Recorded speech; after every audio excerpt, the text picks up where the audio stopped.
ఈ భూమిపై ఎన్నెన్నో మొక్కల పంటలున్న రబ్బర్ పంట సాగు, దానిపై ఆదాయం ఎంతో అద్భుతం. వేడి ప్రాంతాల జనం ఇప్పుడు ఈ పంటలపైనే దృష్టి పెడుతున్నారు.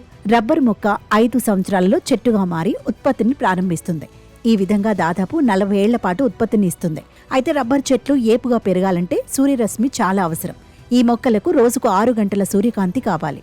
రబ్బర్ రైతులకు కేంద్ర ప్రభుత్వం ప్రపంచ బ్యాంకు నుంచి లోను తీసుకునే వెసులుబాటు కూడా ఇచ్చింది.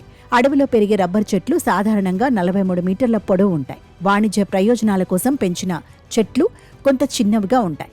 రబ్బర్ మొక్కల్లో 8,000 జాతులు, 280 రకాలున్నాయని నిపుణులు చెబుతున్నారు. అయితే ఇందులో ఎన్ని రకాలు సాగులో ఉన్నాయో తెలియదు. ఉష్ణ ప్రాంతాలు రబ్బర్ సాగుకు అనువైన ప్రదేశాలు. రబ్బర్ మొక్కల పెరుగుదలకు కనిష్ట ఉష్ణోగ్రత 25 డిగ్రీల సెల్సియస్ ఉష్ణోగ్రత, గరిష్ట ఉష్ణోగ్రత 34 డిగ్రీల సెల్సియస్ అవసరమవుతుంది.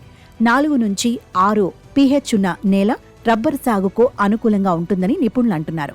ప్రపంచంలో ఉత్పత్తి అవుతున్న మొత్తం రబ్బర్ సాగుల్లో 4వ అతిపెద్ద ఉత్పత్తిదారుగా మన దేశం ఉండటం గొప్ప విషయం. ముఖ్యంగా తమిళనాడు, కేరళ రబ్బరు ఉత్పత్తి చేసే ప్రధాన రాష్ట్రాలు. మహారాష్ట్ర, గోవా, ఆంధ్రప్రదేశ్, ఒడిశా, ఈశాన్య రాష్ట్రాల్లో కూడా రబ్బరు సాగు చేస్తున్నారు. దేశవ్యాప్తంగా 4 లక్షల మందికి పైగా మహిళలు రబ్బరు తయారీ రంగంలో పనిచేస్తున్నారని గణాంకాలు చెబుతున్నాయి. ఆ రాష్ట్రాలకు వెళ్ళినప్పుడు ఈ చెట్లను చూడండి, భలే గమ్మత్తుగా ఉంటాయి.